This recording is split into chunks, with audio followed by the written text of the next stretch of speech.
Então, obrigada, Miki. Desde já a gente agradece a parceria, né, como sempre. Quando a gente chama vocês, né, estão aí sempre para nos apoiar. Obrigada, então. E boa tarde a todos os presentes. Obrigada pela presença, obrigado pelos trabalhos enviados, né?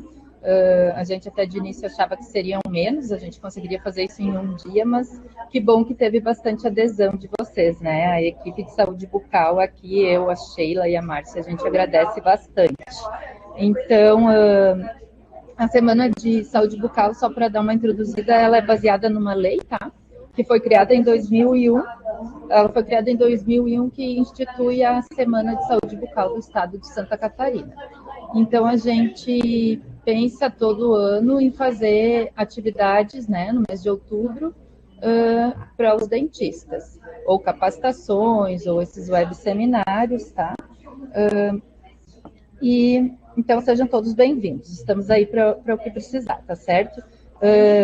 Sem mais delongas, vamos chamar então o município de Rio do Sul para começar a sua apresentação, tá? O município de Rio do Sul, ele tem a apresentação intitulada A Saúde Bucal Materna Infantil, Ações Interprofissionais no Atendimento e Acesso no município de Rio do Sul, com a dentista Darclé Cardoso. Seja bem-vindo. Boa tarde, muito obrigada. Obrigada pelo convite. Então, vamos iniciar. Então, tá bom. Boa tarde novamente, né, a todos e a todas. Hoje venho apresentar, então, a conferência, o trabalho, a saúde bucal materno-infantil, ações interprofissionais no atendimento e acesso no município de Rio do Sul. Eu me chamo Darclé Cardoso, sou cirurgiã dentista na Secretaria Municipal de Saúde desde 1996, e junto com as colegas Caroline Balnart e Adriana Schmidt e a CB André Alcim. E como apoio da diretora do departamento, então estou apresentando aqui hoje nessa conferência. E vocês estão dentro, ok? Passando para a gente poder alinhar, tá? Bom, a saúde bucal materno-infantil.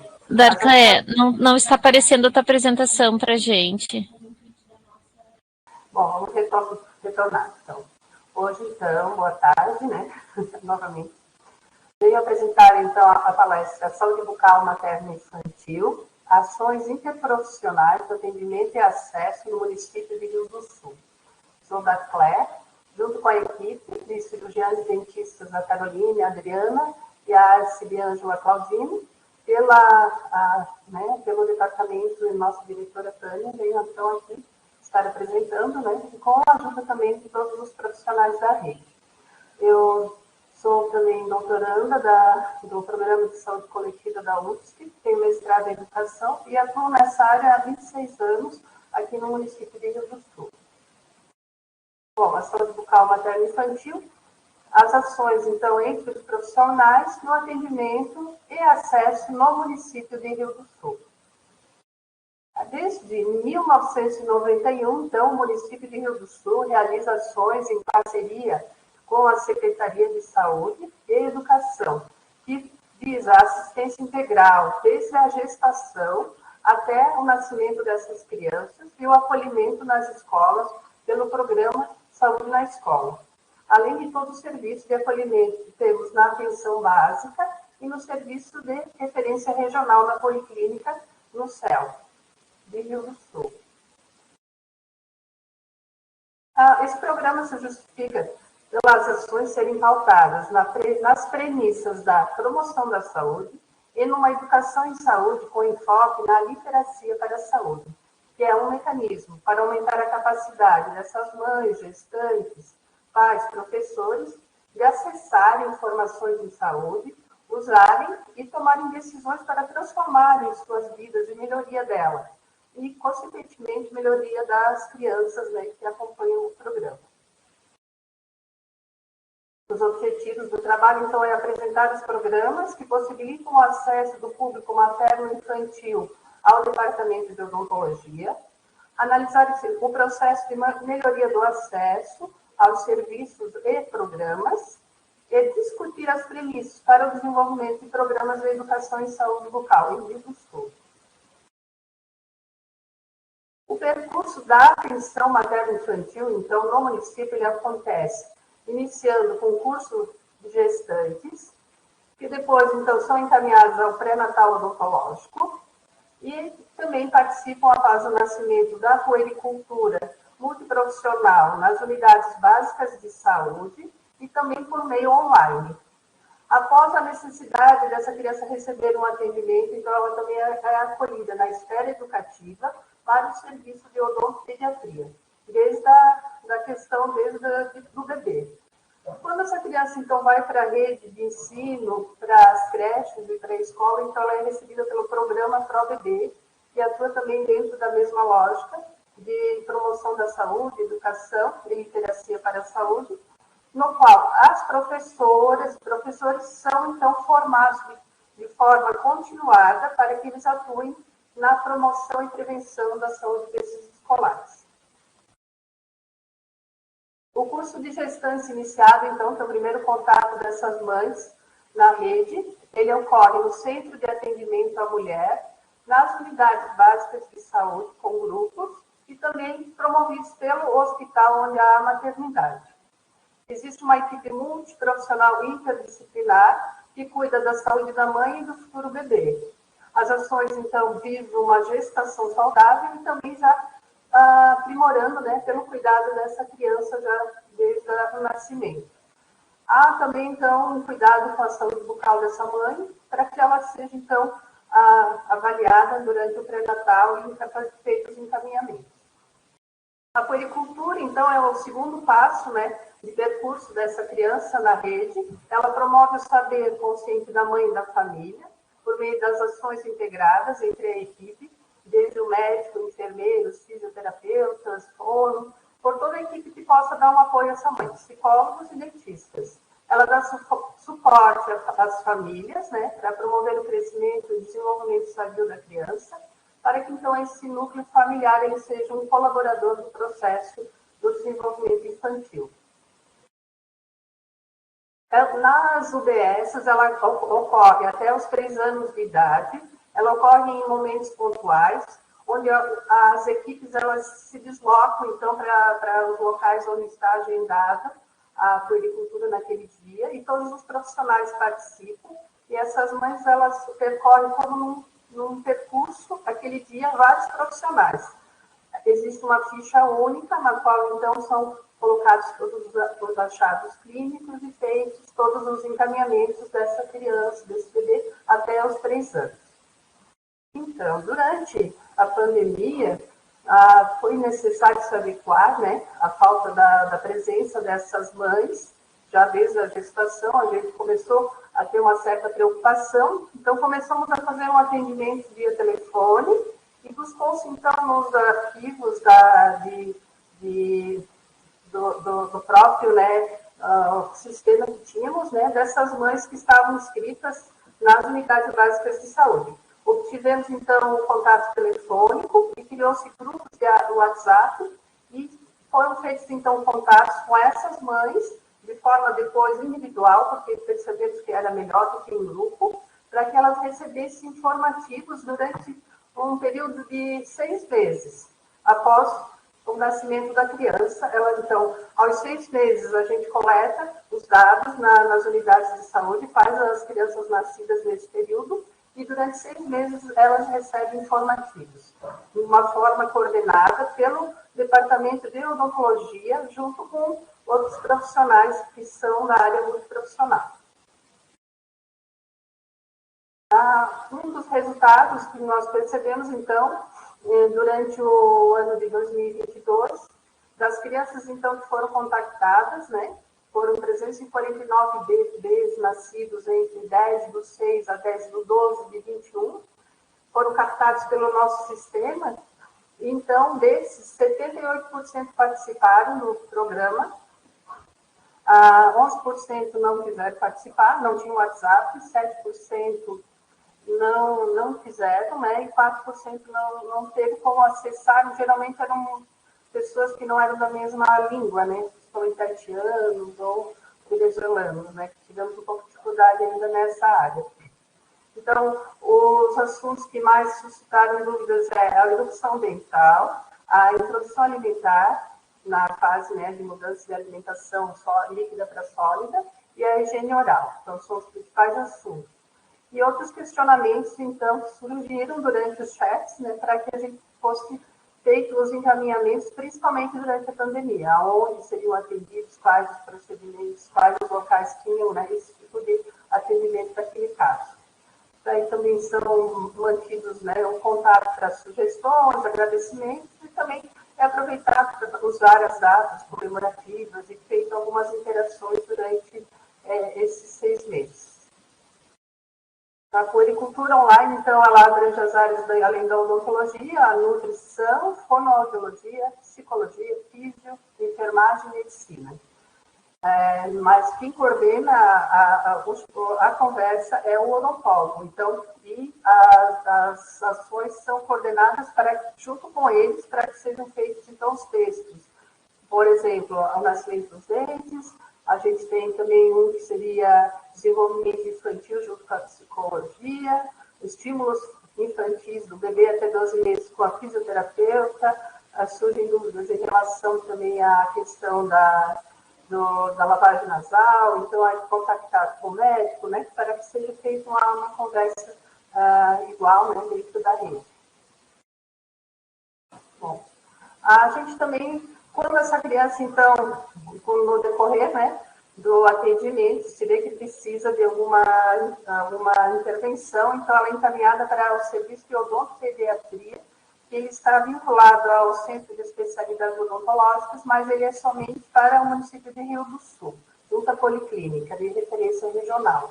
É uma sala à parte, junto com a espera, porque as crianças normalmente ficam num estado de muita agitação, quando estão em espera longa, então a gente criou um espaço educativo enquanto eles esperam para serem atendidos na odontopediatria.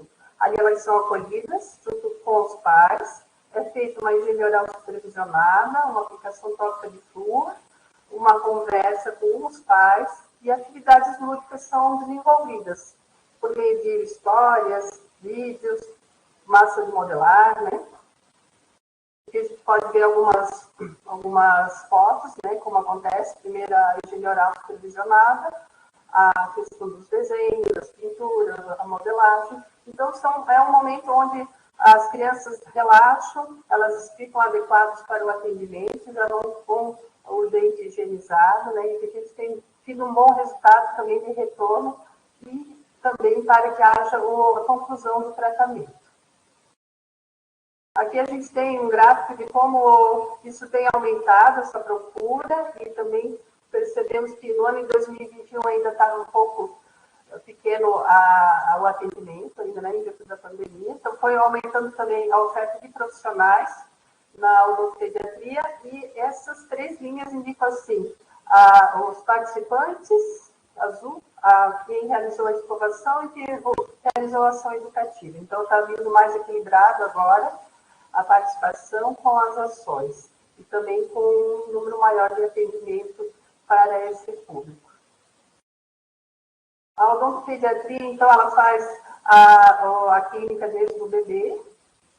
Geralmente, então, a criança participando da puericultura, se há alguma dúvida, ela já é encaminhada para esse atendimento durante a conversa, e nós atendemos até a idade de 14 anos aqui na odontopediatria. Em casos, então, que há necessidade de uma sedação, uso de uma anestesia geral, na verdade a gente só trabalha com anestesia geral, não temos ainda a sedação, a criança então é encaminhada para o hospital de referência para essa área, que é o Hospital Samaria, no Rio do Sul. Ali tem dias que são feitas, então, as cirurgias, as extrações de atendimento odontopediátrico para especiais e crianças que não tem como atender no ambiente normal clínico. Então, no decorrer então do programa, o que acontece é que, invariavelmente, essas crianças acabam sendo encaminhadas para as creches, e elas, então, lá recebem também ações que são coordenadas com a educação, através do programa Pro Bebê. As creches, elas atendem, na verdade, 0 a 6 anos, agora aumentou 1 ano na pré-escola. Temos centros de educação infantil municipais, unidades assistenciais na rede de ensino, por volta de umas 40 unidades de creches, né?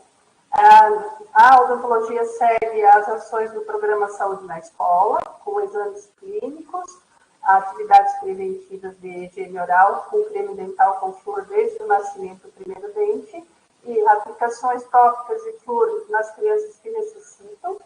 E o nosso enfoque maior agora, até que com a liberação, né, das ações de contenção por causa da pandemia, a gente, então, age mais na área educativa, com ações coordenadas com as professoras, principalmente.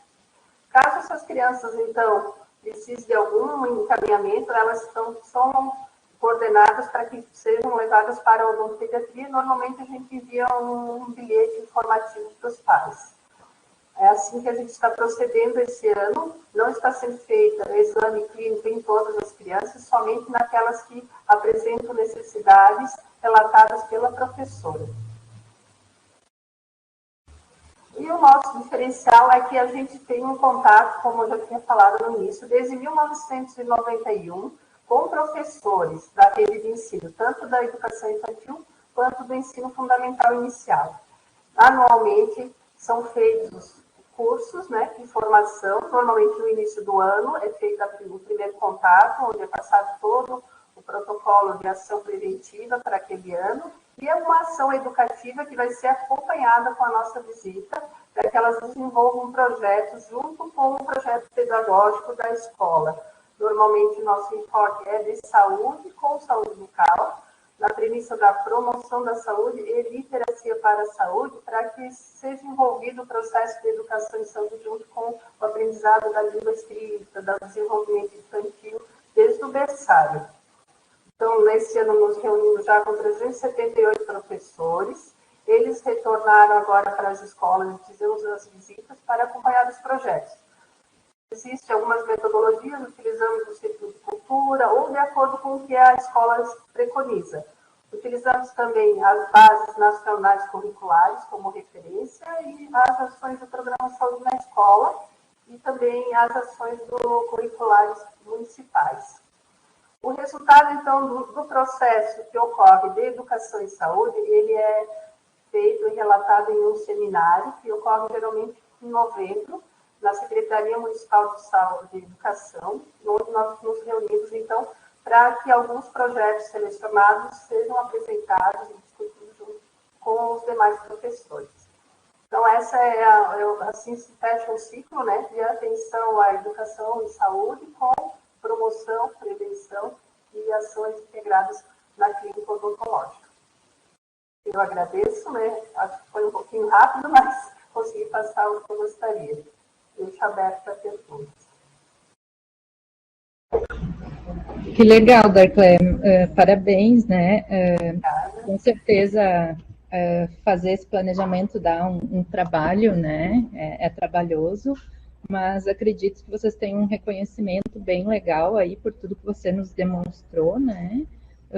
Muito empenho, assim, bem legal mesmo. Parabéns para vocês.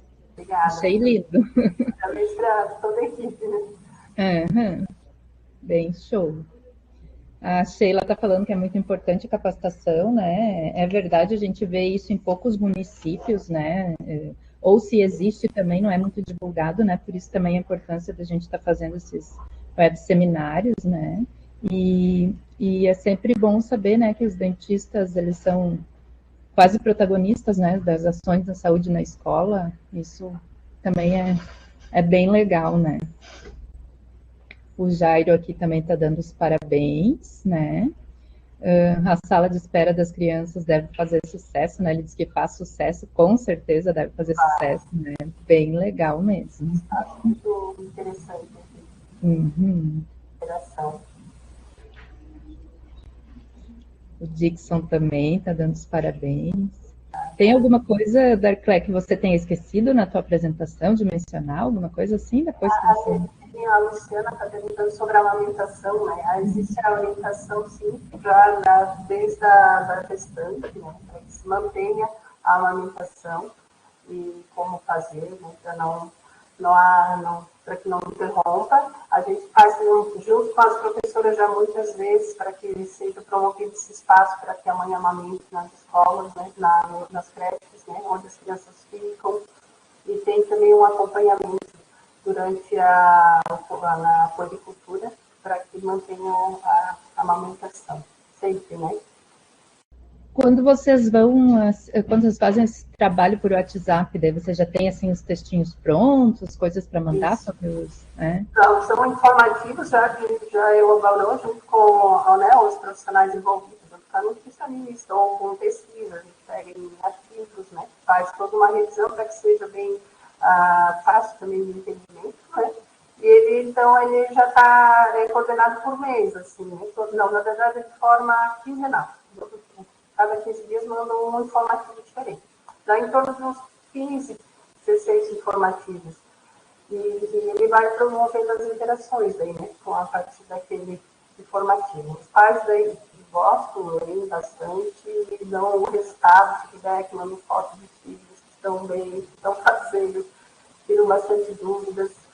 Está bem interessante, a gente começou na pandemia, mas não vai parar, assim, vai continuar, porque é um canal de abertura bem importante, né? A puericultura online, ela veio para ficar. E a gente pensa em aumentar, né? Trabalho nas escolas, a gente está vendo alguma coisa assim para continuar.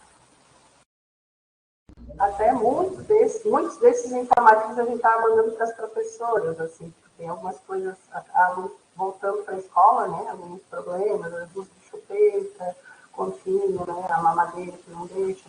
Então, isso tudo a gente daí continua reforçando com os próprios informativos. Alguma dúvida?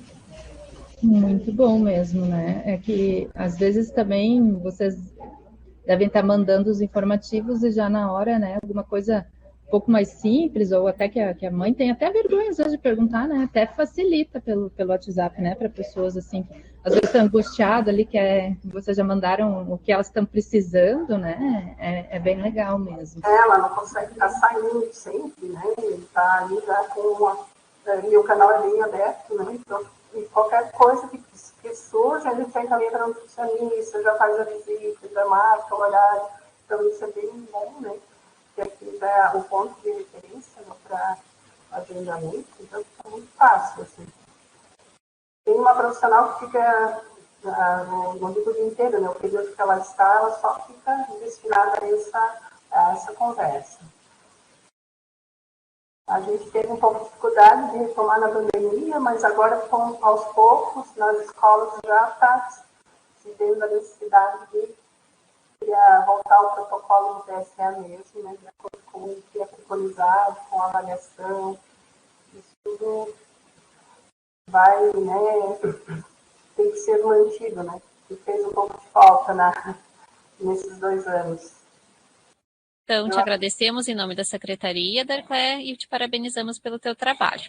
Eu agradeço também, obrigada, tá? Muito obrigada. Rio do Campo vai apresentar o trabalho intitulado Saúde Bucal, uma abordagem multidisciplinar e transversal no programa Saúde na Escola.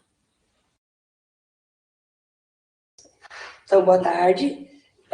Eu agradeço aos organizadores da Semana Estadual de Saúde Bucal pela oportunidade, né, pelo convite, e pelo Telesaúde, Teleeducação da UFSC, né, e os colegas que estão assistindo, né, e as pessoas, os meus colegas aqui da Unidade de Saúde e da Educação que colaboraram com esse trabalho. Eu sou Maria Angélica Luca, cirurgiã dentista da Estratégia de Saúde Bucal 1, do município de Rio do Campo. Sou funcionária há 26 anos do município. Minha especialidade é saúde pública. E o trabalho que nós vamos apresentar hoje, o tema é saúde bucal, uma abordagem multidisciplinar e transversal no programa Saúde na Escola. Então, esse trabalho, ele é um trabalho que muitos anos foi muito mais da odonto e da educação, né? A gente tem aí como os coautores, basicamente, professores, né? Que sempre tiveram uma participação ativa no nosso trabalho, assim. Então, por isso que a gente cita eles. E os profissionais da saúde, nesse tempo, tanto enfermeiros como nutricionista, teve muita mudança, né, no quadro. Então, a gente cita os que permaneceram e que, participaram de uma forma mais efetiva do trabalho. Então, o presente trabalho ele foi desenvolvido pela equipe de saúde bucal, Estratégia de Saúde da Família 1, em Rio do Campo, e ele envolveu o Rio do Campo, município do interior do Alto Vale do Itajaí. Envolveu crianças e adolescentes das instituições de ensino da zona urbana da cidade e foi desenvolvido nos anos de 2014 a 2019, durante o ano letivo. Então, Rio do Campo, como vocês podem ver ali no mapa, ele está localizado no centro-norte do estado, é a primeira cidade do Alto Vale do Itajaí, né, com aproximadamente 6.000 habitantes. Então, a equipe percebeu, né, qual era o nosso grande questionamento, a demanda odontológica de crianças em período escolar com desenvolvimento de doenças bucais que poderiam estar relacionadas a práticas alimentares familiares. Então, a partir desta constatação, entendeu-se a necessidade de desenvolver um trabalho de orientação para uma alimentação saudável e adequada, com o objetivo de promover a saúde bucal através da educação alimentar, né, e nutricional. Então, como é que a gente pensou, né? Fazer essa abordagem através de metodologias ativas, né, possibilitando que as pessoas envolvidas no processo de formação da criança, familiares, responsáveis, educadores, trabalhadores envolvidos, inseridos no espaço escolar, tivessem o entendimento dessa questão e se engajassem na busca da saúde das crianças e adolescentes. Esse processo de educação e de promoção do cuidado demanda que todos colaborem com a prevenção em saúde bucal, desde a família, né, e que inicia, né, o cuidado da vida, até os profissionais de educação, né, para que se tenha uma continuidade na formação desses sujeitos. Assim, essas discussões, elas precisam permear diferentes espaços, né, diferentes espaços sociais. E todos precisam conhecer e ser alertados de que a condição de saúde da boca é afetado por diversos fatores. Então, o tema foi trabalhado a partir do programa Saúde na Escola, né? Pois a escola é o lugar ideal para o desenvolvimento de atitudes e valores, né, que objetivam a promoção de saúde e de qualidade de vida. E é fundamental que todos os profissionais envolvidos com o processo de ensino-aprendizagem estejam engajados, como a gente mencionou anteriormente, na promoção da alimentação saudável e adequada, para que se tenha uma linha de cuidado integral dessa criança. E isso está muito bem descrito, né, no caderno de atenção básico, né, que trata ali do Programa Saúde na Escola de 2009. Então, a proposta veio ao encontro, né, com projetos que já a gente realizava, né, com professores das diversas instituições. Então, agregando e, de certa forma, reforçando o que já tinha sido trabalhado. Então, quando a gente tomou conhecimento desse material, né, do caderno, a gente disse, puxa, nós podemos melhorar isso que a gente está fazendo, a gente pode, agora nós temos bastante embasamento científico para tornar isso e tomar também outras direções. Então, quais foram nossos objetivos? Promover a educação em saúde, por meio da formação de hábitos alimentares nutritivos, evidenciando a importância desses na manutenção da saúde bucal. Realizar uma abordagem multidisciplinar e transversal das atividades entre saúde e escola. Sensibilizar pais, e professores, educadores, a comunidade escolar, sobre a condução de uma alimentação saudável. dentro ainda dos objetivos. É necessário envolver todo mundo, então, capacitar profissionais responsáveis pelo preparo da alimentação nas instituições de ensino. A promover na criança esse interesse pela nutrição saudável, através da valorização da aparência, do preparo dos alimentos, tornando-os mais atraentes. Uma condução mais acolhedora, talvez não tão punitiva, né? E para mim, o nosso trabalho poderia se resumir nessa figura de cima aí, que o Davi está olhando para esse melão, né? Então, que era justamente isso. A gente queria que todo mundo pensasse sobre o assunto, que a criança se sentisse motivada, né? Que ela se sentisse, que ela recebesse esse conhecimento de uma forma lúdica, de uma forma divertida, né? E que também todo mundo, tanto pai, tanto familiar, tanto professor, tanto zelador, as pessoas envolvidas estivessem também nessa mesma linha de pensamento, tá? Então, desenvolver hábitos alimentares favoráveis ao crescimento e ao desenvolvimento. Era necessário chamar como nessa figura ali, nessa foto, os pais para conversar e saber qual era a cultura, o que eles, como é que acontecia isso dentro da casa deles, né? E não sei se, não colocaria palestra, mas foram mais conversas mesmo. Entender o que se passava e qual era o nível também, o quanto eles sabiam, o quanto eles queriam que fosse proporcionada uma nutrição saudável para os seus filhos. Então, que metodologias a gente empregou para que a gente conseguisse atingir esses objetivos? Com pais e professores, palestras, conversas, né? Esse termo já está sendo remodelado, a gente também aqui, de alimentação saudável relacionada à saúde bucal. Foram muito mais conversas, gente, né? Em que a gente conversava com os profissionais do preparo, né? E eu fiz isso, o quanto foi importante isso.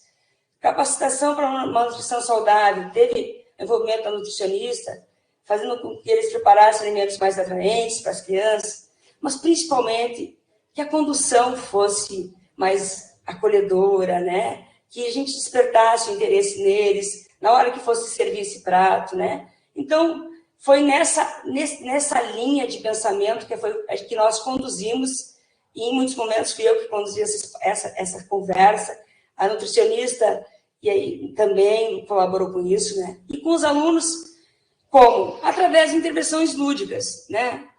De músicas, de apresentação de teatro, paródia, né? Foram tantos, produção textual, né? Contação de história. Nós proporcionamos, assim, tipo, laboratórios para eles experimentarem, né, o que estavam fazendo também. E muito mais do que realizar os procedimentos, né, a gente sabe que o desenvolvimento dessa proposta de educação em saúde partiu do nosso olhar para uma ação preventiva de doenças bucais. Então, muito mais do que realizar os procedimentos ambulatoriais, orientar o paciente é preciso, né? É preciso educar coletivamente. Então, a gente percebia que a nossa fila ela nunca iria reduzir, né, a procura se a gente não estivesse ativamente dentro das escolas, conversando, dialogando, né, e trazendo a educação e conhecimento para eles, para que eles se apropriassem desse conhecimento, né, e a partir daí eles pudessem cuidar melhor da boca, cuidar melhor, né, da alimentação e tudo mais.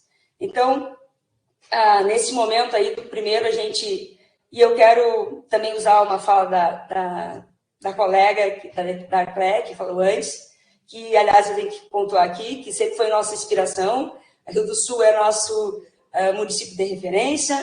No primeiro momento, antes de a gente fazer esse trabalho, eu tenho que falar isso aqui, eu fui até o município dela, há muitos anos atrás, e elas disponibilizaram de todo o material para a gente também agregar e pensar juntos sobre isso, e foi muito bom.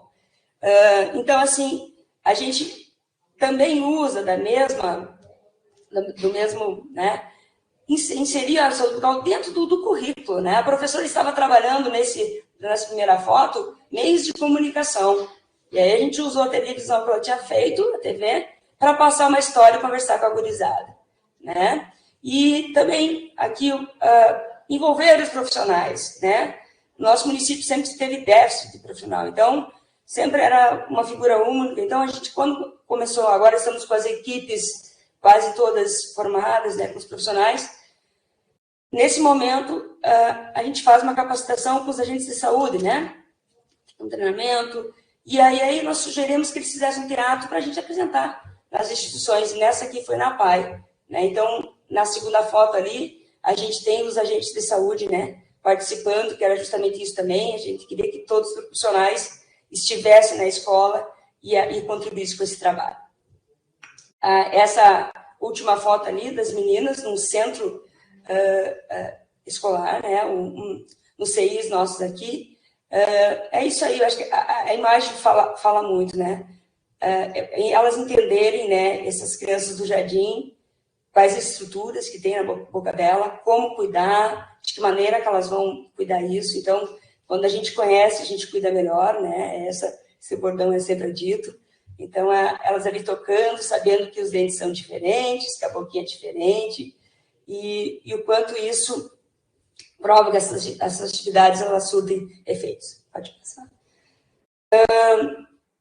As intervenções com as famílias dos alunos, né? Palestras e formais. Aqui a gente passou a ser convidado muito para os dias da saúde na escola, né? Então, também é um outro momento que nós participamos e ajudamos, né? Reforçamos essa ideia. E aqui também eu citei, né? Foram importantes porque era importante que essa formação, né, que ela fosse continuada em casa, né? Então, que os pais, que os alunos, os professores se apropriassem desse conhecimento que tem ali no Guia Alimentar da População Brasileira. Que esse documento que foi pensado por melhores profissionais da área estivesse nas mãos das famílias, né? E que elas também manuseassem e repensassem no que elas estavam, o que elas estavam proporcionando para os filhos dela, como é que elas poderiam melhorar esse cuidado, né? E que isso também é uma forma de amor, né? Aqui também, trabalhando o guia, na última atividade antes da pandemia, foi uma peça de teatro, A Bruxa Dançou, que foi uma ajuda das professoras também, que foi sensacional. A gente acabou apresentando até para o ensino médio, porque todo mundo quis que apresentasse. Então, assim, fazer esses momentos, o quanto a gente percebe, né, que eles gostam dessa, tanto criança como adolescentes, né? E deslocar o profissional de saúde para o ambiente escolar, ele produz, né, como não pontuar isso, efeitos positivos, né? O engajamento de outros profissionais contribui para a formação, né, para que essa formação fosse mais abrangente, efetiva, né, e que ela fosse completa, né. Isso também está muito descrito lá no caderno de atenção básico, que trata do saúde na escola. Então, envolver diversos setores é desafiador, né, é extremamente enriquecedor, né. Os espaços e tempos de interação e aprendizagem se multiplicam e são potencializados pelos vários atores sociais, né? Os hábitos de consumo, de alimentação, eles passam a ser também questionados, né? Então, a gente tem aqui a professora intervindo, a nutricionista nessa foto de cima, e essas crianças, elas são colaboradores nossos depois, né? Elas questionam os pais em casa, elas questionam o que está sendo feito, porque elas se apropriam desse conhecimento. Então, a gente mora numa cidade pequena e a gente encontra muitas pessoas nas ruas, né? Quando a gente faz esses trabalhos nas escolas, depois, geralmente, os pais chegam assim: Angélica, você está causando problema lá em casa. Meu filho chegou falando isso, meu filho está falando isso. Mas é muito bom isso, né? A criança já vai, né, fazendo eles também pensarem. Então, aqui a gente tem a prof, né? Também numa instituição de ensino, as profs sempre solícitas, sempre muito, né, dando ideia, Quando a gente chega, que tal a gente fazer isso? Ela fala, de novo, Angélica, o que vai ser agora? É muito bom isso, né? A gente ter se sentir assim com pessoas que querem sempre fazer as coisas e tornar melhor esse ambiente. Então, aqui também, pode passar aqui. Como não destacar, né, isso, os relatos, as intervenções feitas pelas crianças, das interações, né? O diálogo sobre a história, ouvida, né, e sobre o teatro, enquanto degusta o alimento no espaço escolar, né? As produções, né, textuais, né, que são, a gente tem, né, é muito bonito ficar lendo e vendo isso. A produção de lanches, aqui, mesmo esse grupo ali de adolescentes, né, exatamente isso que a gente queria, fazer eles pensar, talvez muito deles, provar uma fruta que nunca tinham provado, né? É a oportunidade também da gente proporcionar esses momentos, olhar, saber, pesquisar sobre essa fruta. Então, a gente envolveu esses adolescentes também nessa pesquisa, né, vamos, com a professora ali a disciplina, nós estamos trabalhando em alimentação, vamos pesquisar sobre isso, como nós podemos montar esse espetinho. Então, foram interações com crianças, professores, com merendeiras, que multiplicaram a possibilidade de pensar sobre o tema, né? Além disso, através das atividades desenvolvidas pelos professores, que também manifestam através de relatos, desenhos, né, que após essas intervenções mudaram seus hábitos alimentares. Pode passar. E aqui também eu quero essa foto primeira ali, ela eram músicas, né? A gente fez muita paródia é muito bom, né, gente? Diverte, eles adoram fazer, né? Desperta muita criatividade. E essa segunda foto, essa cesta, não foi ideia da dentista, essa cesta.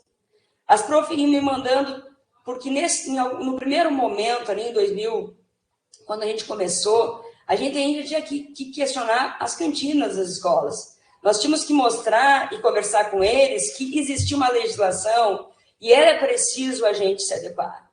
Então, foi muita conversa, foi muito, né, manejo, e mostrar para eles, mas essa é a nossa renda. E eu disse, mas a custo de que a nossa renda?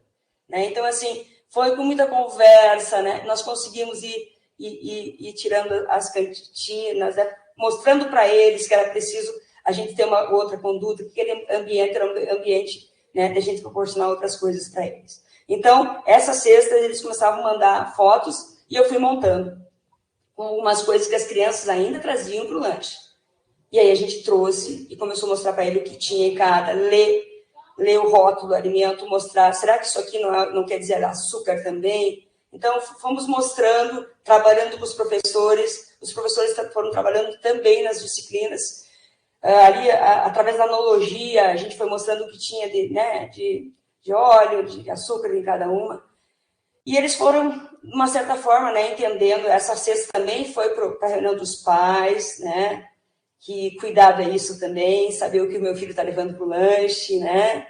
De uma forma muito com cautela, conversando sobre isso também é cuidado, né? Ali embaixo também a criancinha do jardim, querendo levar uma mão para fora, né? Então, para casa, né? Então, assim, é a fruta que ele preferia, então ele quis levar, depois de uma atividade que a gente fez. Também eu tenho que pontuar que a gente envolveu as crianças dentro do que... Porque chegava a dentista tocando violão, tentava envolver... Se nós tínhamos algum aluno que tocasse um instrumento, né? Ele se sentiu representado, isso potencializava cada vez mais a nossa atividade. Pode passar. O ensino de saúde, então, eu quero concluir dessa maneira, né? O ensino de saúde é um desafio, né?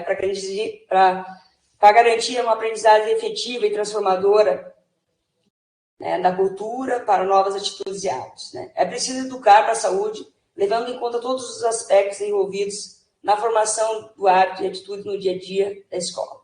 Por isso, questões ligadas à saúde bucal, elas ganham espaço no currículo escolar por meio da transversalidade.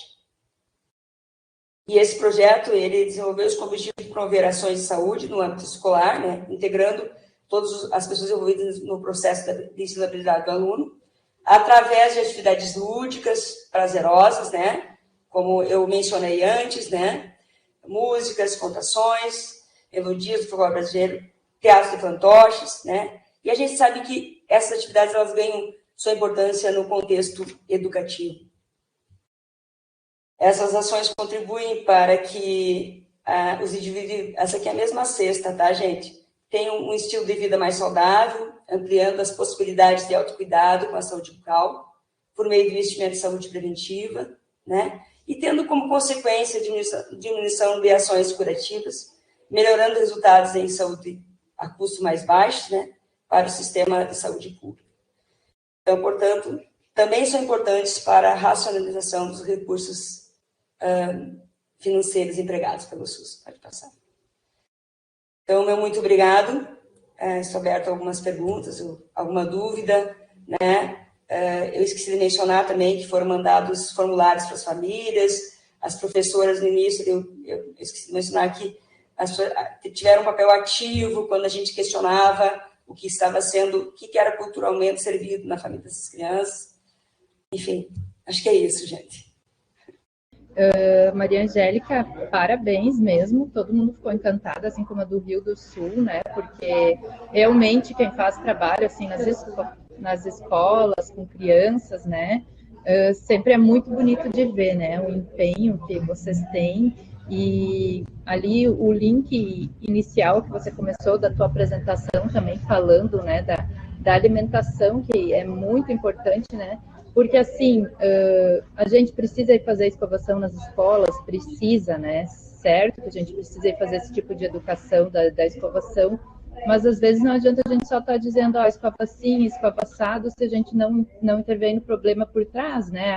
Às vezes é um tipo de alimentação ali que eles estão tendo que é inadequada, né? A gente sabe que a cárie é um fator multissetorial, né? Então, ele tem vários fatores, né?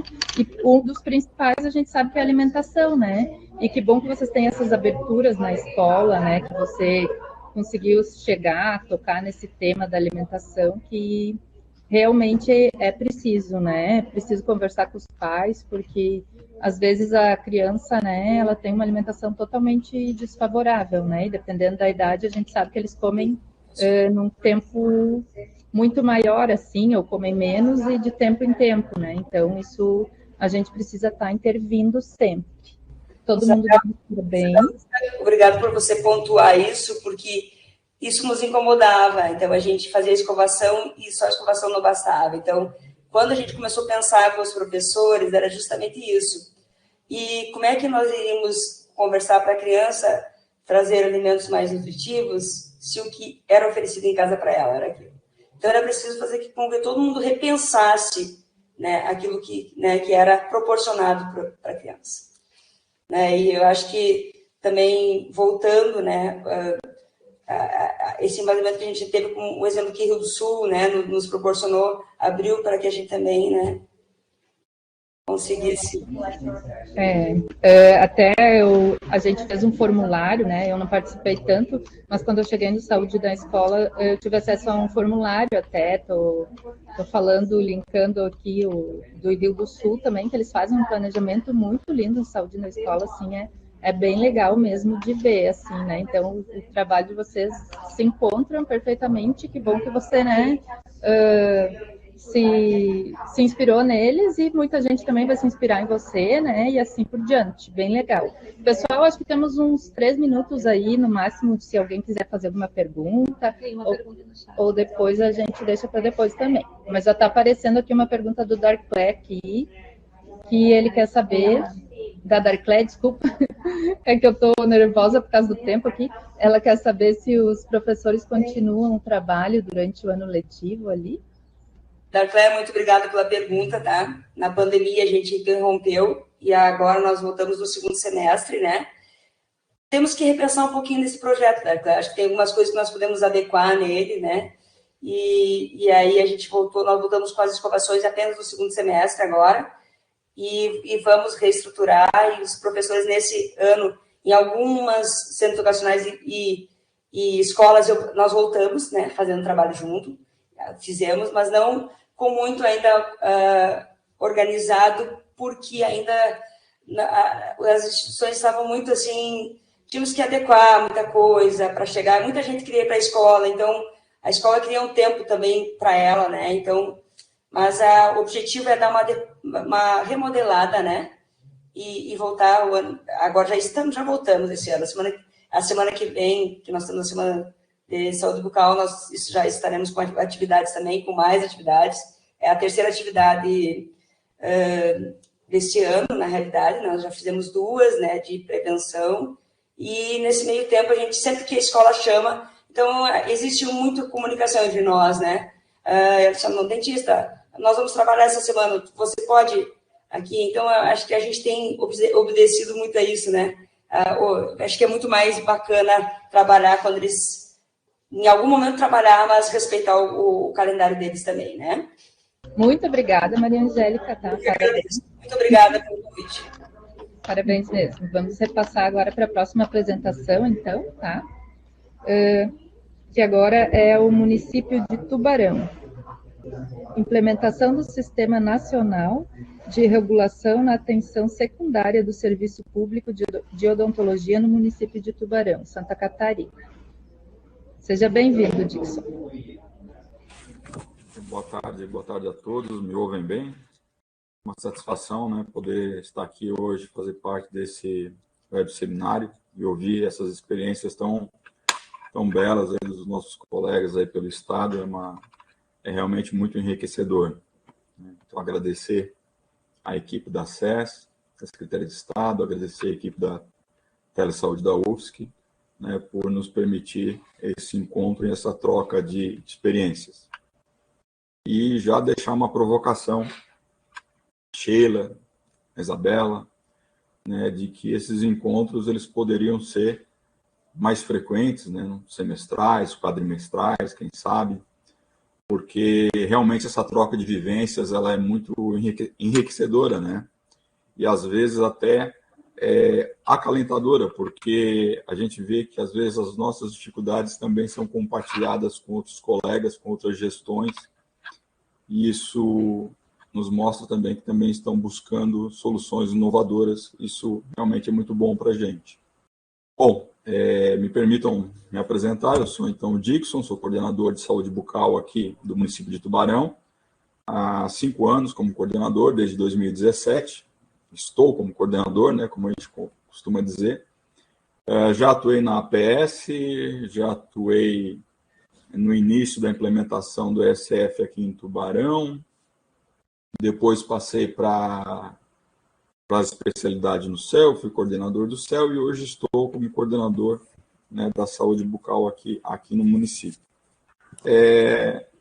Essa experiência que eu vou relatar, né, de forma resumida, acredito que não seja uma novidade para muitos dos municípios, mas principalmente para os municípios de grande porte, mas eu acredito também que outros municípios possam estar passando pela mesma dificuldade que a gente passou e que a gente ainda passa algumas vezes, que seria o processo de implementação do Sistema de Regulação Nacional, o SISREG, né, na atenção especializada ambulatorial em saúde bucal, ou seja, essa relação, né, da regulação entre a APS e o CEL. Bom, a gente tem visto assim que o SUS ele sempre enfrentou muitas dificuldades, né, desde a sua implementação desde a sua criação, na verdade, nos anos 90 lá, e acho que não poderia ser diferente porque um sistema único de saúde, né, pautado nesses pilares de integralidade, igualdade e equidade, equidade que a gente tem voltado tanto a falar, né, num país do tamanho como o nosso, eu acho que não poderia ser diferente, né? O SUS realmente ele sempre enfrentou muitas dificuldades. E nesse caminho, né, nessas décadas aí que a gente vê, desde os anos 90 até aqui, né, o SUS ele tem se reinventado, né, diversas vezes, buscando sempre o que a gente vê o aprimoramento, né, da atenção à saúde. E esse processo de regulação, né, que o SISREG traz, ele é mais uma das reinvenções, mais uma das readaptações do SUS. E essa função, né, reguladora do Estado, né, sobre a saúde, ela visa não somente a simples prestação de serviço à população, mas também que essa prestação de serviço seja realizada, né, de forma adequada levando-se em consideração as especificidades do setor saúde, que nós sabemos que são, né, bastante variadas, ainda mais em um país tão extenso, né, e com tantas diversidades regionais como é o nosso Brasil. Com esse viés, né, de cunho regulatório, né, visando a humanização dos serviços, o controle do acesso, do fluxo assistencial e também o cuidado para que os recursos financeiros, né, eles sejam empregados de forma adequada, né, com a melhor assertividade possível, o Ministério da Saúde, então, ele disponibiliza aos municípios como ferramenta, né, o Sistema Nacional de Regulação, o SISREG.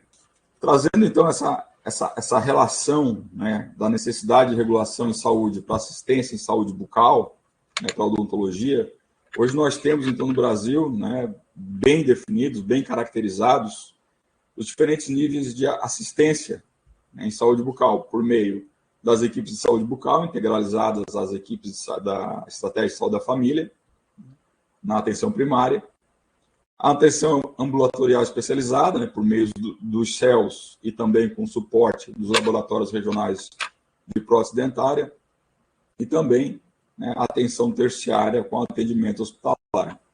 Assim, a oferta do serviço, né, de atenção à saúde bucal nos municípios também deve apresentar uma integração entre esses níveis de assistência que permita a priorização dos encaminhamentos e a monitoração desse fluxo de encaminhamento, né? E isso é conseguido hoje por meio do sistema de regulação. Então, se apresenta, né, a gente tem essa percepção que se apresenta como fundamental um sistema regulatório, um sistema de regulação na oferta do serviço de saúde bucal que operacionalize essa integração entre os níveis de atenção, né, e que possa direcionar, então, o estabelecimento de protocolos e diretrizes de orientação. Então, dessa forma, né, entendendo esse relevante papel do processo de regulação em saúde pública, bem como a experiência, né, e a existência de diferentes níveis de atenção em saúde disponibilizados pelo SUS, né, então se reveste de importância, né, essa aplicabilidade do SISREG na ação de regulação no serviço de saúde bucal nos municípios. Esse nosso relato ele se justifica devido à importância do processo de regulação em saúde bucal no serviço público, bem como a escassez do tema no que se refere às orientações organizacionais, logísticas e clínicas para que os municípios eles possam implementar com eficiência e assertividade esse sistema de regulação. Então, o objetivo geral do nosso relato então, é descrever a implementação do SISREG na atenção secundária, ou seja, na relação entre APS e CEL, aqui no município, né, de Tubarão, na saúde bucal. Os objetivos específicos são apontar, observar os principais benefícios, né, e as principais dificuldades que nós encontramos, né, na implementação do sistema de regulação na odontologia aqui no município. Então, só para a gente contextualizar, o município de Tubarão ele está situado na região sul aqui do estado de Santa Catarina, né, ele está naquela micro-região ali que está em destaque aqui em amarelo, aqui no mapinha, né, que é a região de saúde da região de Laguna, e o município de Tubarão é esse municípiozinho ali, identificado como vermelhinho ali. Nós temos, então, uma população estimada em cerca de 107, 110 mil habitantes. Nós temos hoje, atualmente, 32 estratégias de saúde da família atuando aqui no município, e dessas 37, 27 equipes de saúde bucal na modalidade 1, né, que foram implementadas junto à estratégia de saúde da família a partir do final ali dos anos 90, início dos anos 2000, começou-se a implantação das equipes de saúde bucal na estratégia de saúde da família. Nós temos também um CEL do tipo 2, né, que foi autorizado a partir da portaria 590 lá de 2005, então a gente já tem nosso CEL atuando já há algum tempo. E esse CEL, ele é regional, nós atendemos mais 5 municípios aqui circunvizinhos ao município de Tubarão. E a implementação do CISREG, né, relacionando APS e CEL, a gente vem desenvolvendo desde o ano de 2019. Também, para caracterizar o nosso CEL aqui, nós temos, né, 20 cirurgiões dentistas especialistas atuando no nosso CEL, né, e eu já vi que relativamente excessivo para uma cidade pequena, né, como Tubarão, de 20 cirurgiões dentistas no CEL, é porque nenhum desses profissionais atua em 40 horas semanais. A maioria deles atua cerca de 10 horas semanais, porque a gente conseguiu assim uma maior adesão desses profissionais para estar trabalhando com a gente no nosso CEL. Então, todas as especialidades, elas são vinculadas ao atendimento no CEL por meio do CISREG, né? E nós temos lá no CEL o atendimento, além daquelas especialidades básicas, vamos dizer assim, aquelas especialidades que o Ministério prevê e cobra, que é a cirurgia, a periodontia, a endodontia e o atendimento de pacientes com necessidades especiais. Nós temos também o atendimento na especialidade de estomatologia, temos 2 profissionais na estomatologia, temos um odontopediatra, temos o pessoal da prótese, que faz a parte clínica da prótese, é feita aqui em Tubarão, no CEL, e temos um laboratório, né, de prótese, um laboratório regional de prótese dentária conveniado, né, para fazer a parte laboratorial dessas próteses. E temos também o serviço de radiologia. O serviço de radiologia aqui em Tubarão ele é descentralizado, então parte do serviço é feita no CEL e outra parte é feita numa policlínica municipal que nós temos aqui. E está aqui como também a radiologia extraoral, mas na realidade a radiologia extraoral é feita por um parceiro conveniado, uma clínica conveniada, né, fora do CEL. E tanto a radiologia intraoral como a extraoral é feito com vaga em tela, que nós vamos falar rapidamente mais na frente na apresentação. Bom, então quando nós decidimos então implementar, né, aqui em Tubarão o sistema de regulação na saúde bucal, nós sentimos então uma falta de uma normatização, vamos dizer assim, por parte do Ministério, de como que a gente iria materializar isso, como que a gente ia, né, tornar palpável essa regulação. Essa conversa entre APS e CEL aqui já existia, nós já tínhamos, né, sistemas de referência e contra-referência entre APS e atenção secundária, mas de forma ainda muito empírica, né? E nós precisávamos, então, estabelecer um fluxo, né, formalizado por meio do CISREG. Mas a gente sentia dificuldade do quê? A gente não sabia quem queria operar o sistema, né? Como que nós iríamos realizar o treinamento desse pessoal, como que seria o fluxo de encaminhamento pelo CISREG, quais seriam os critérios, né, de encaminhamento nas especialidades, né? Nós já tínhamos alguma coisa, mas nada muito definido, como que seria realizadas as priorizações dentro do sistema, enfim, né? Era como se o Ministério da Saúde, né, nos desse um carro para levar os nossos pacientes do ponto A ao ponto B, mas ninguém sabia dirigir, né? Ninguém sabia como escolher quem ia levar primeiro nesse carro do ponto A ao ponto B. A gente tinha uma série de dúvidas quanto a isso. Então, nós sentamos, né, coordenação de odontologia, os profissionais da atenção primária, profissionais do CEL, central de regulação aqui no município, e criamos, então, um protocolo para a utilização do CISREG na saúde bucal aqui do município. É uma espécie de que seria um manual de utilização do CISREG no serviço de saúde bucal aqui no município, para que serviço de orientação para os nossos servidores. A primeira coisa que nós fizemos foi estabelecer, então, quem eram os atores, né, que estariam envolvidos nesse processo e quais seriam, então, as responsabilidades de cada um. Então, nós elencamos aqui os atores como sendo os servidores da Central de Regulação, a coordenação de saúde bucal e os servidores lá da atenção primária e do CEL, né, basicamente os cirurgiões dentistas e os auxiliares, além de profissionais auxiliares e outros profissionais de saúde. Então, a gente determinou o quê? Que a Central de Regulação seria responsável pelo cadastro de profissionais em todas as suas nuances do CISREG, né, os solicitantes, os executantes, os administradores, enfim. A Central de Regulação iria né, ficar responsável por esses cadastros e também pela emissão e controle de senhas de acesso, né, também esclarecendo muito aos profissionais a importância e a responsabilidade, que é operar o sistema de regulação, inclusive responsabilidade jurídica, e também a central de regulação ficou responsável pelo treinamento das equipes de como operar essa plataforma, né, como que ela funcionava, né, online, como que seria esse dia a dia da utilização da plataforma. Já para a coordenação de odontologia, né, ficou a responsabilidade da manutenção das agendas de especialidade, né, mantendo essas agendas ativas, fazendo os lançamentos dessas agendas diariamente, acompanhando se essas agendas estão fluindo durante o mês, bem como o estabelecimento das rotinas e fluxos de encaminhamento, né, como é que ia funcionar esses fluxos de encaminhamento.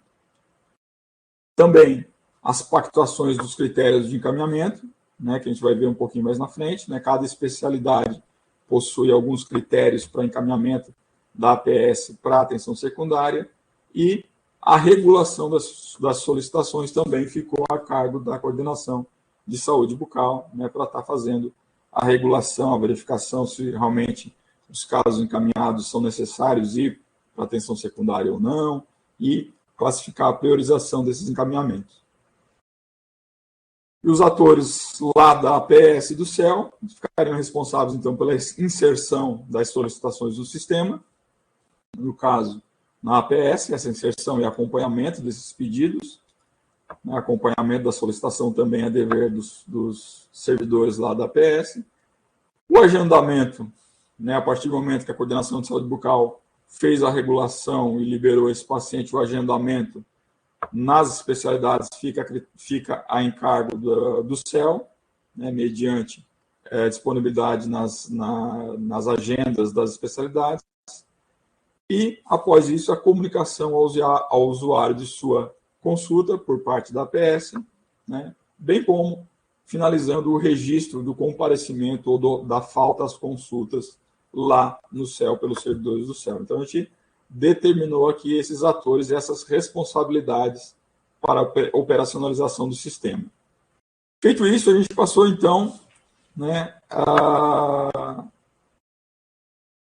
a realizar, a verificar como seria, então, o fluxo dos encaminhamentos, né, como que seria realizado isso. Então, de forma simplificada, a gente, né, deixou estabelecido que a APS iria realizar, obviamente, o lançamento da solicitação lá na atenção básica, né, dos pacientes para a atenção secundária, para o CEL, conforme os critérios pré-estabelecidos que precisa para cada especialidade.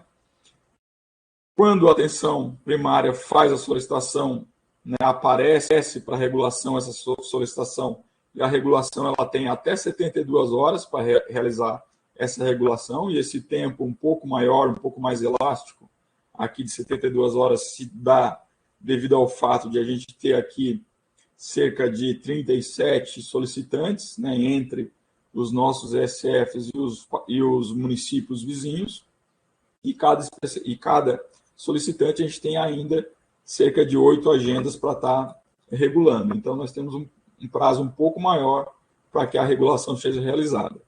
A partir do momento que a regulação for realizada, né, vai estar ticado lá no sistema, vai estar aparecendo para o CEL que o paciente já está regulado, então o CEL ele tem a incumbência de visualização diária das solicitações reguladas, e ela acaba, então, fazendo, a partir da regulação, depois de feita a regulação, ele acaba fazendo, então, o agendamento, né, do paciente conforme disponibilidade nas especialidades.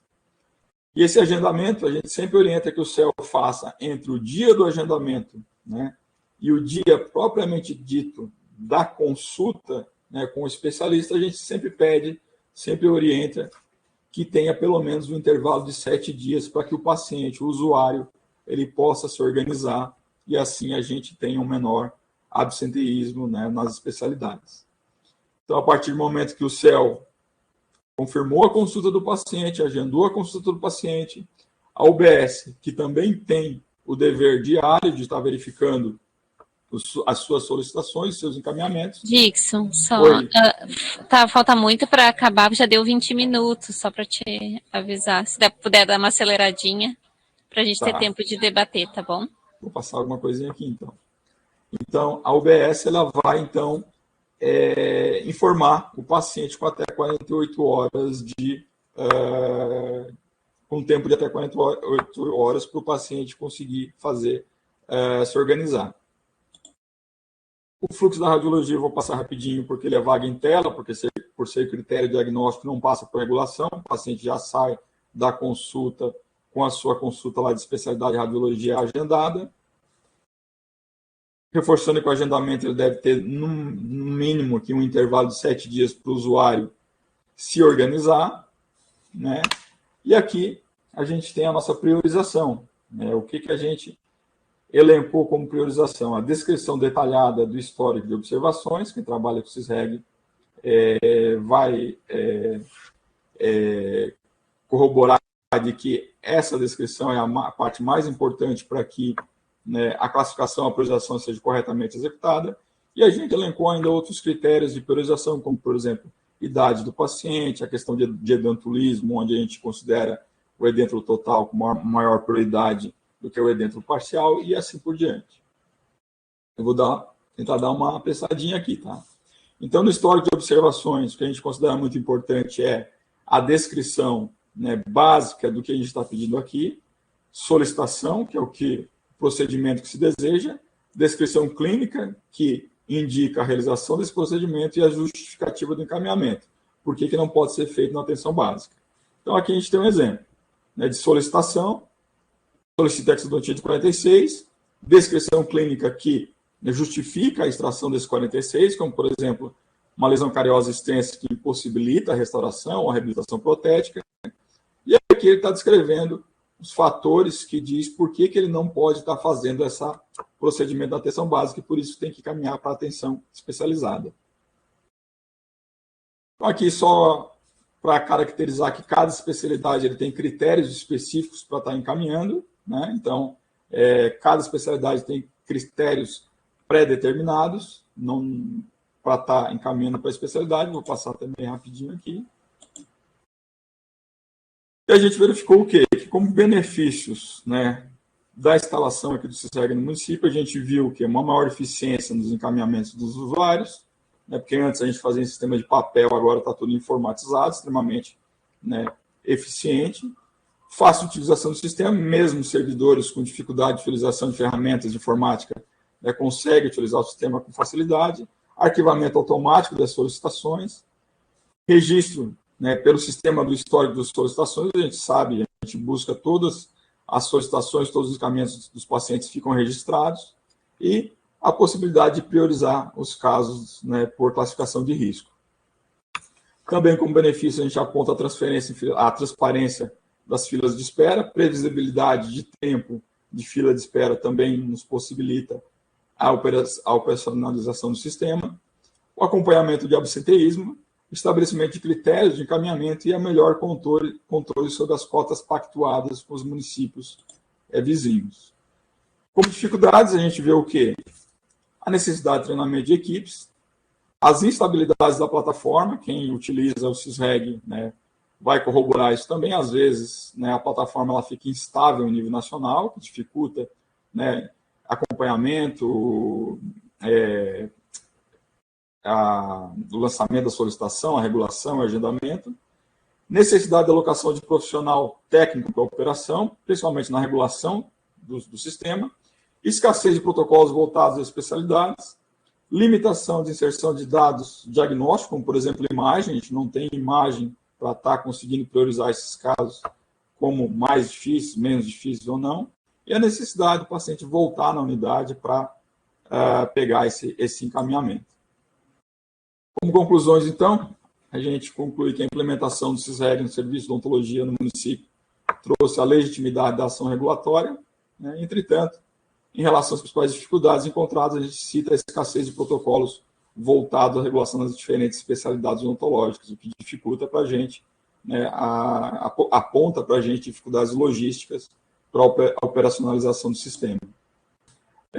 Fico aberto para perguntas e respostas. Como eu disse, provavelmente uma experiência que para outros municípios não é nova. Teve uma grata surpresa nessa semana agora, que essa nossa experiência aí, ela foi apontada como uma das 7 experiências inovadoras pela OPAS, OMS e Ministério da Saúde, né? Então a gente ficou bem feliz e ficou mais feliz ainda de ver que das 7 experiências selecionadas no Brasil todo, apenas o estado de Santa Catarina teve 2 municípios selecionados, que foi a gente no eixo CEL e Florianópolis no eixo teleodontologia. Encerro a minha colocação e peço desculpas por me estender.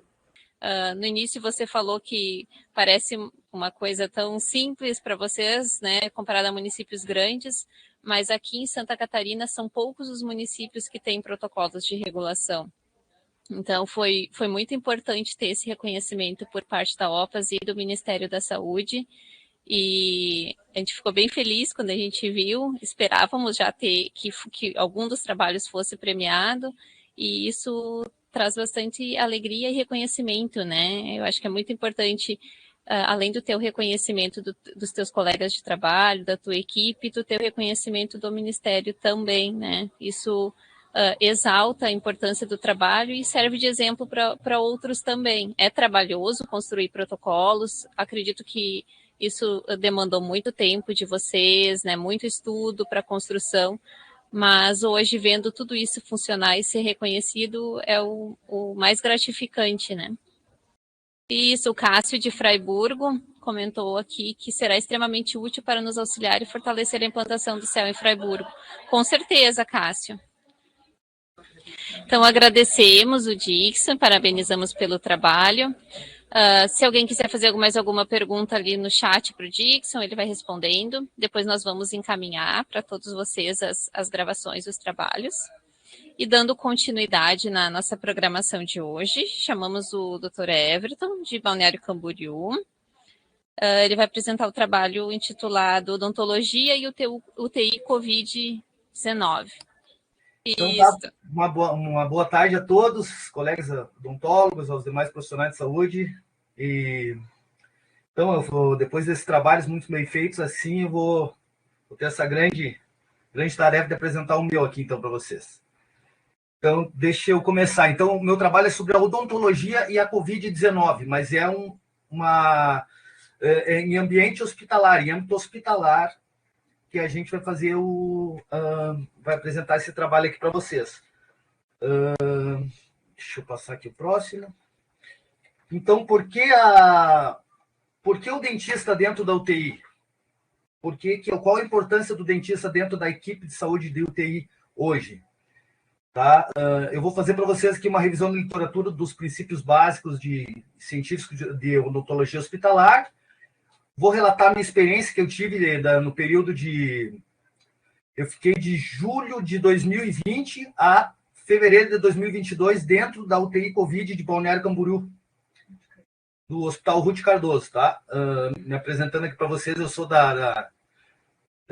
do CEL aqui de Balneário Camboriú, tá? Funcionário do município aqui, trabalho com cirurgia e coube a mim também essa tarefa de acompanhar os pacientes que estavam internados em UTI no Hospital Ruth Cardoso. Depois, por último, eu vou apresentar para vocês o protocolo que a gente desenvolveu na UTI para atendimento desses pacientes.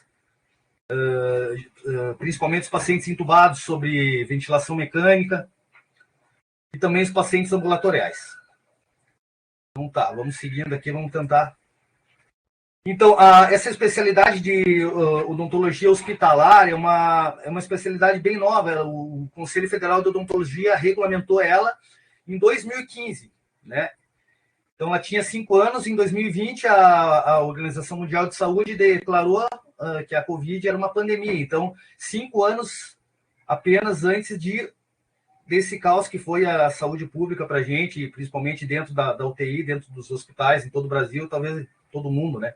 Acho que todo mundo passou por isso, principalmente vocês que trabalham nessa parte de coordenação aí, deve ter passado umas poucas e boas aí. Então, a gente teve um grande boom da odontologia hospitalar em 2020 com o dentista sendo inserido na equipe de saúde da UTI Covid. Tá? Mas e por que o dentista? Qual a importância do dentista estar dentro, estar acompanhando o paciente internado, o paciente sob uma ventilação mecânica, né? Em primeiro lugar, a cavidade oral ela apresenta condições específicas para a permanência e a multiplicação de micro-organismos. O que acontece? A cavidade oral ela tem uma umidade, uma temperatura ideal e também substrato para o desenvolvimento e a multiplicação, tanto viral como bacteriana. Então, já os estudos que já se sabe sobre o COVID, membranas plasmáticas da célula oral e célula nasal, elas tinham proteína que tinham afinidade para o vírus, né? Para seria a primeira manifestação do vírus dentro do nosso organismo, né? Então, ali era uma carga viral muito alta, acumulava muito, tá? E tanto a retrocontaminação dos pacientes, tá? Como também dos profissionais de saúde. E o que acontece também? Por que foi importante o dentista dentro da UTI?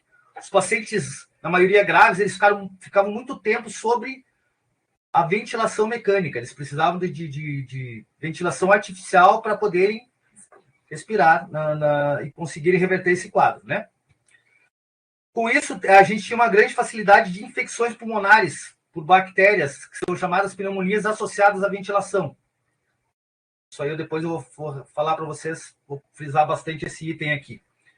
O que acontece? A saúde geral é diretamente relacionada à saúde bucal. Então, a gente já percebe isso aí faz tempo, mas o pessoal da UTI, os coordenadores da UTI começaram também a perceber que o paciente não tendo uma condição bucal boa, ele não teria os subsídios para reverter o quadro, né? Que saúde bucal e saúde geral do paciente estão, né, concomitantes, diretamente relacionados. Então, como é que a gente chegava? Como é que a gente ia atender esse paciente na UTI lá? O paciente que estava sob ventilação mecânica, né? Paciente bem diferente do que a gente atende normalmente. Uma anamnese, paciente sobre uma ventilação mecânica não existia. Então, a gente teria que procurar o prontuário clínico dele. Seria o primeiro contato com o paciente. Saber a data de entrada, saber as comorbidades, saber o grau de gravidade que ele estava, tá? Outro item importante é a farmacologia. O dentista ele é habituado com alguns tipos de medicamento e quando a gente se depara na UTI, né? Hoje a Odonto Hospitalar tem uma matéria que eles dedicam só sobre isso aí, que é a farmacologia de UTI. A gente se depara com outras medicações, a gente se depara com analgésicos opioides, como o fentanil, que eles administram junto com midazolam. A gente se depara com neurobloqueadores, neuromusculares, porque o paciente perde essa capacidade de primeira defesa, de tossir, de ter essa capacidade de colocar para fora, de expectorar isso sobre ventilação mecânica. Isso aí ele fica muito mais suscetível a esse tipo de contaminação. Então, a gente teria que saber toda essa farmacologia.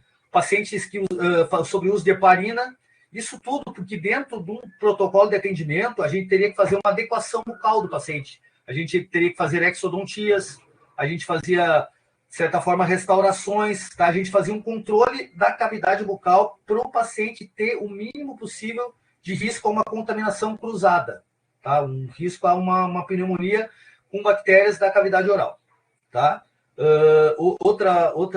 Outro item bastante que a gente notou também ali eles usavam muito noradrenalina, né, um vasoconstritor, para o paciente com ventilação mecânica ele ter aquela oxigenação distribuída nos tecidos. Então, lógico que a gente tinha que ter cuidado com um anestésico com vasoconstritor para fazer essa abordagem no paciente. Então, prontuário, farmacologia, eu pulei aqui, porque esses dois eu quero passar para vocês individual aqui, ó. Outra coisa que o dentista não está habituado também é o monitoramento de sinais vitais. Eles tinham um monitor paramétrico sempre do lado do paciente de UTI, né? A gente avaliava a oximetria, o exame eletrocardiograma, né? Nível de oxigênio, saturação, frequência respiratória, temperatura. O que eu comecei a notar como o nosso atendimento na clínica, na verdade, ele é um atendimento de risco muito grande. Quando eu tinha uma exodontia para realizar no paciente, ou uma raspagem periodontal mais profunda, que eu precisava fazer o uso do anestésico local junto, essa pressão arterial não invasiva do paciente, ela subia muito. Então, vocês imaginam o paciente sedado, com uso de midazolam, de benzodiazepínico, tipo, totalmente controlado, com sedação, ele tinha um nível muito grande de pressão alta, de elevação dessa pressão. Imagina aquele paciente no nosso consultório que fica na sala de espera, sem estar com uma sedação, que ele já vem extremamente nervoso, a gente vai aplicar um anestésico, um vasoconstritor. Realmente, a pressão, a gente notou com o monitor multiparamétrico que a pressão sobe muito. Tá? Isso foi uma dos legados que eu passei até para os meus colegas aqui, de como o cirurgião dentista, ele está sempre correndo risco no atendimento de cada paciente, né? O ideal seria, a gente que trabalha com cirurgia, ter sempre um monitoramento desses sinais vitais do paciente, né? Vamos seguir aqui um pouquinho. A ventilação mecânica. Isso aqui é uma parte muito importante também, que o cirurgião dentista não está habituado a trabalhar com pacientes sobre uma ventilação mecânica. Então, quando que é indicada uma ventilação mecânica? Quando os órgãos pulmonares não conseguem distribuir a quantidade de oxigênio para todas as células e também exalar o gás carbônico, né, o CO2. O que acontece? O paciente do COVID, o paciente com coronavírus, tá? Ele chegava com uma gravidade uma síndrome respiratória aguda muito grave. Então, 70% dos pacientes que chegavam ao hospital, ao ambulatório do hospital, eles eram intubados, né? Tinham uma intubação e eram colocados sobre uma ventilação mecânica. E esse monitoramento de ventilação mecânica também é importante para o cirurgião dentista, porque a gente precisa observar o volume e também a quantidade de CO2 que vai para os pulmões. Por que isso? Porque justamente essa broncoaspiração que o paciente faz de secreção é o que dá a contaminação cruzada de bactérias orais para bactérias pulmonares, causando essas pneumonias bacterianas, né? As pneumonias associadas à ventilação. Depois a Anvisa até ela fez ela teve um manual de atendimento hospitalar para odontologia, que a gente tinha um balonete, que é o que media a pressão de Cuff. O que seria isso? Ele mede a pressão que o tubo vai exercer sobre a traqueia. Isso para não ter o risco de broncoaspiração. Então, a gente podia atender os pacientes com uma pressão entre 20 e 25 milímetros de mercúrio nesse ventilador para conseguir um atendimento ideal e também não causar risco de uma broncoaspiração e levar bactérias da boca para os pulmões também, para vias aéreas e causar uma complicação maior. Vamos seguir aqui um pouquinho. Então, o que foi trabalhado lá? A gente fez um plano de uma abordagem odontológica trabalhando sobre dois objetivos, que seria a promoção de saúde do paciente, a gente fazer uma adequação bucal, tipo extrações que poderiam ser feitas, doença periodontal, raspagens, tipo lesão de tecidos moles, identificar e tratar. Para o paciente do COVID, ele sofria muita troca ele trocava muito de posição, a posição de prona, eles colocavam ele na posição de bruço, então isso machucava muito, às vezes eles ficavam 72 horas nessa posição, machucava muito comissura junto com o tubo endotraqueal, eles tinham lesões muito, muito graves nessas regiões. Até também pela falta de oxigenação distribuída em todos os tecidos, né? Então, a gente visava uma promoção de saúde. Também tinham lesões, às vezes, que, digamos, pontas agudas de dente, também que, durante essa troca de posição, ocasionavam um desconforto muito grande para o paciente. Então, a gente estava ali junto, acompanhando sempre, fazia toda essa parte os tecidos moles ali, para um conforto maior do paciente, uma adequação de tecidos moles também. E a prevenção de pneumonia associada à ventilação, talvez seja o grande mérito da odontologia dentro da UTI hoje. Já sabe que dentista dentro da UTI, já temos dados aí que a gente consegue uns dados muito bons quanto à diminuição de pneumonias associadas à ventilação. Então, vou passar para vocês mais ou menos como é que foi meu tratamento lá. Na promoção de saúde, a gente fazia o controle de placa, tanto de dentes como de tecidos moles.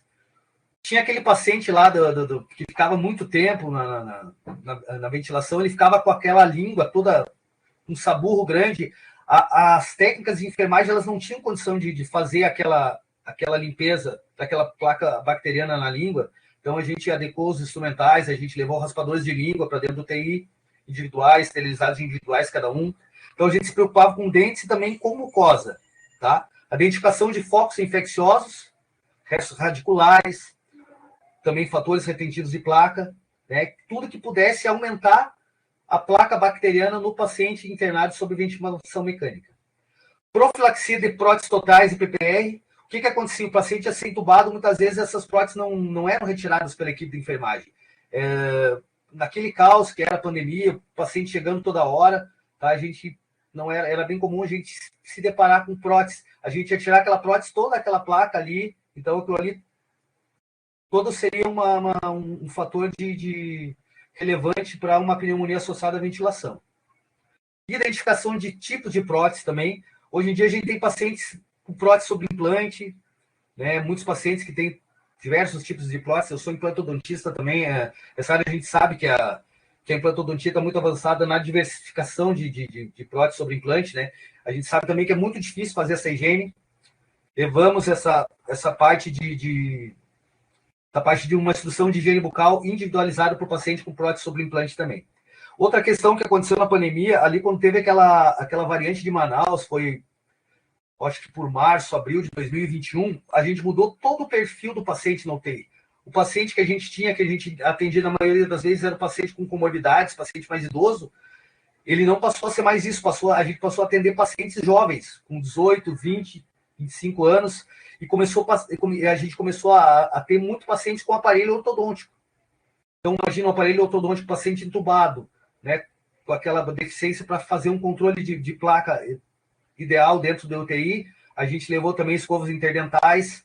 A gente fazia a remoção dos aparelhos por causa da mudança de posição também. O paciente 72 horas em posição de prona, que é aquela posição de bruço com o aparelho ortodôntico, ele ficava com a comissura e a parte labial, da mucosa jugal, toda ulcerativa também por causa disso aí. Como é que a gente fazia essa abordagem? A gente entrava em contato com a família do paciente e pedia autorização para retirar o aparelho ortodôntico, para a gente ter uma diminuição desse controle de placa no paciente. Vamos seguir aqui, pessoal. Estou tentando não ser muito demorado aqui para não passar do meu tempo. O que foi muito importante foi a capacitação da equipe, a capacitação dos técnicos de enfermagem. Por quê? Porque os técnicos eram os que ficavam mais tempo com o paciente, né? Os que davam aquela atenção 24 horas mesmo com o paciente. Eu fazia o meu horário dentro da UTI, o horário que eu faço no céu. Então, eu ficava o meu horário de um turno lá do UTI, mas realmente o acompanhamento era feito pelas técnicas de higiene bucal. Então, elas faziam 3 vezes ao dia a parte de higiene oral nesses pacientes internados em UTI. O que aconteceu? Nessa capacitação, eu mostrava os tipos de enxaguatório bucal. A clorexidine 0,2%, já tem estudos também que identificam que é o melhor antisséptico bucal para se trabalhar dentro de UTI, tá? Que a gente usa o 0,12%. O que acontecia? O paciente chegava com o Cepacol que a família mandava, ou o Listerine, algum enxaguante bucal, e as técnicas faziam essa higiene com essa solução, né? Nessa capacitação, a gente mostrava as diferenças que tinha para a clorexidine, né, dentro da cavidade bucal, a eficácia da clorexidina perante essas outras soluções. Usamos escovas unitufos também individualizadas, os pacientes, na maioria das vezes, edêntulos parciais, eles conseguiam fazer uma higiene bucal melhor, né, com raspadores de língua também, utilizei muito lá. A parte da remoção e armazenamento de próteses totais também, a gente retirava, limpava, armazenava com o nome do paciente. O paciente, quando saía da UTI, ele ficava agradecido, a gente entregava a prótese para ela junto com a nutricionista, né, e já com uma nutrição ideal para ele no momento, já fazia uma nutrição pastosa no momento que a gente entregava a prótese total para eles.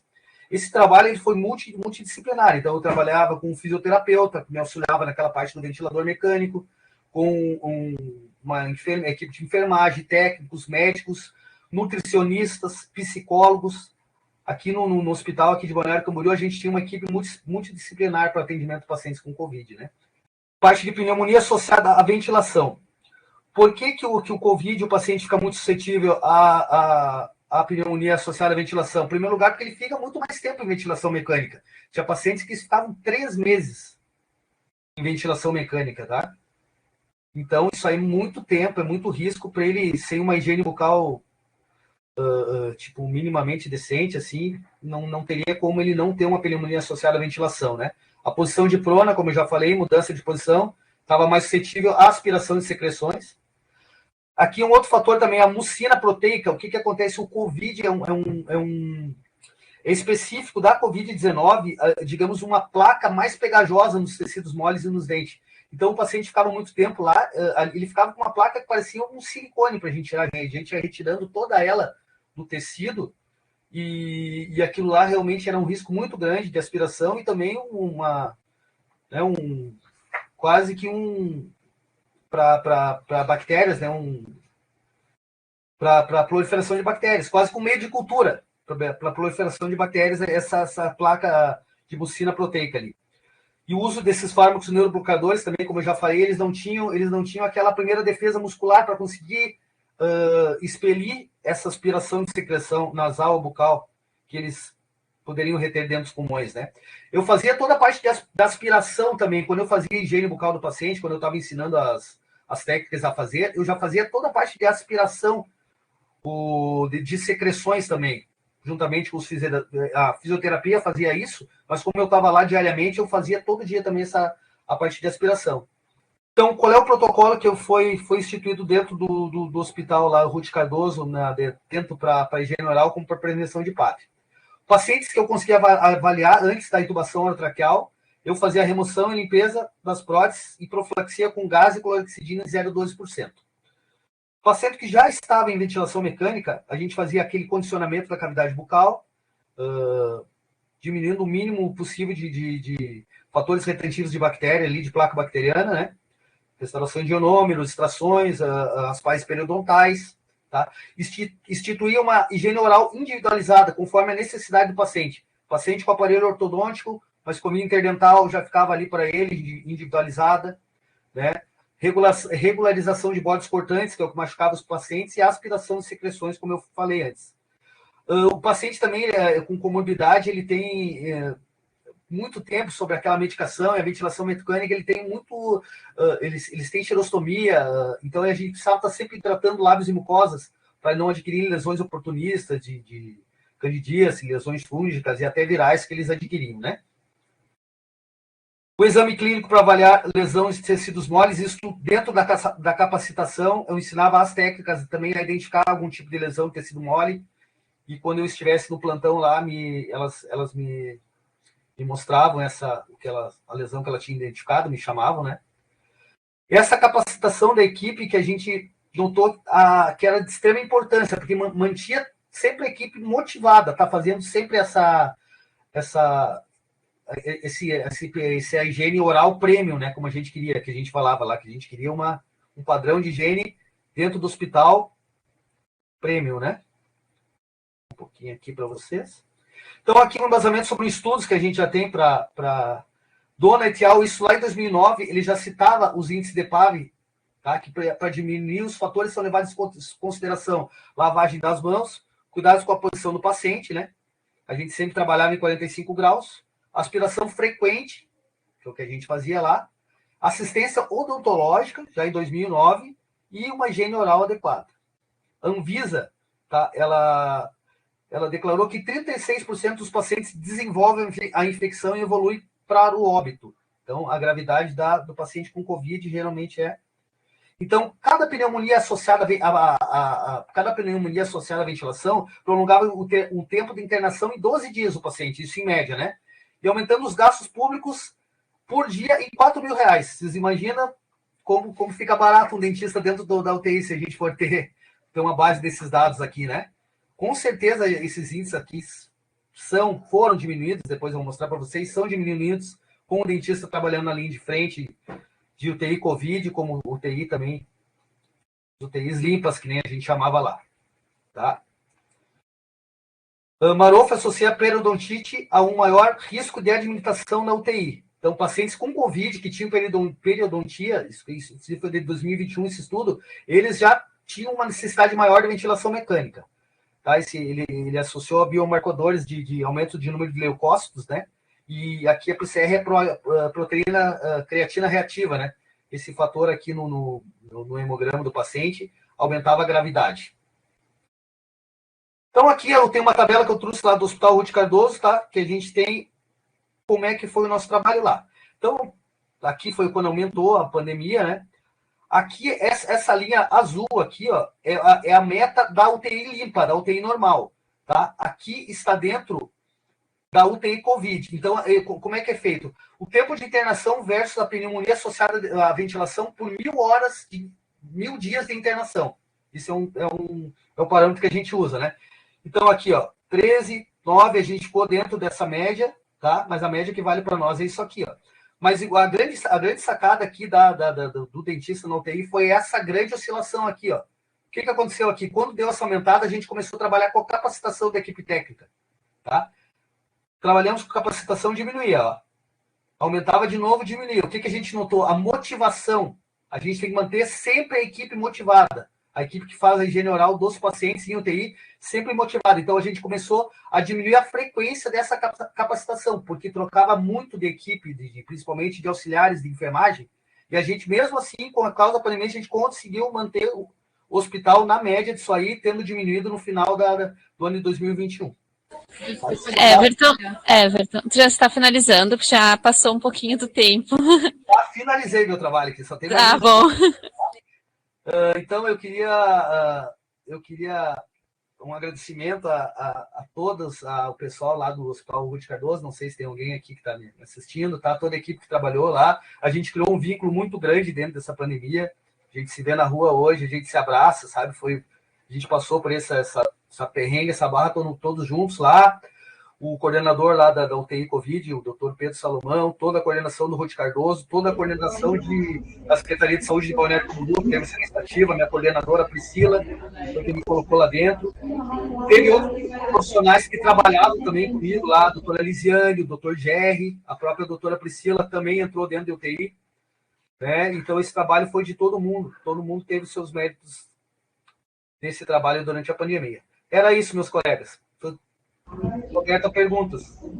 Obrigada, Everton. Realmente muito importante, né? A gente sabe, né, que o dentista dentro da UTI já deveria ter bem mais, né? Mas, infelizmente, a gente vai avançando conforme a gente pode, né? E parabéns para você, né? Parabéns para a Priscila, parabéns para o município, né? De ter incentivado vocês, né, dentro da UTI, ali, de fazer um trabalho multidisciplinar, né, da importância também de vocês reconhecer o trabalho multidisciplinar. E agora, então, deixamos aberto para perguntas. Temos mais uns 4 minutinhos para pergunta, pessoal.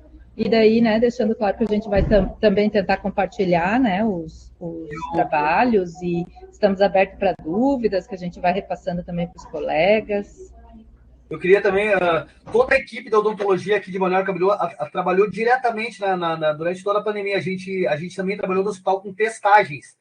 Teve 8, 10 dentistas que trabalharam durante toda a pandemia com testes também do Covid no início, depois foi repassado para o posto ao lado do COI, né? Então, todo esse pessoal, se eu não for também agradecer eles e também relatar que eles trabalhavam, o doutor Wilson, a doutora Graziella, a doutora Lisiane também, a doutora Larissa, tá? Espero não estar esquecendo de alguém, a doutora Sônia, a Priscila depois pode colocar aqui para todo mundo aqui nessa área de perguntas aqui o nome de todos que trabalharam também nos testes lá. Bem legal essa colocação da Priscila, né, que o município foi pioneiro ali durante a pandemia, né, para estar instalando ali o UTI Covid. Muito bom mesmo, bela iniciativa de vocês, né, que bom que o Everton também abraçou a causa, né, fez a sua parte, assim como todos os colegas. Pessoal, alguém quer fazer perguntas? Temos ainda 4 minutinhos. Acho que o áudio da Isabela deu algum problema. Vou finalizando aqui. Agradeço em nome da Secretaria de Saúde, aqui, principalmente aqui nós da área técnica. Ficamos felizes em ver os municípios trabalhando assim.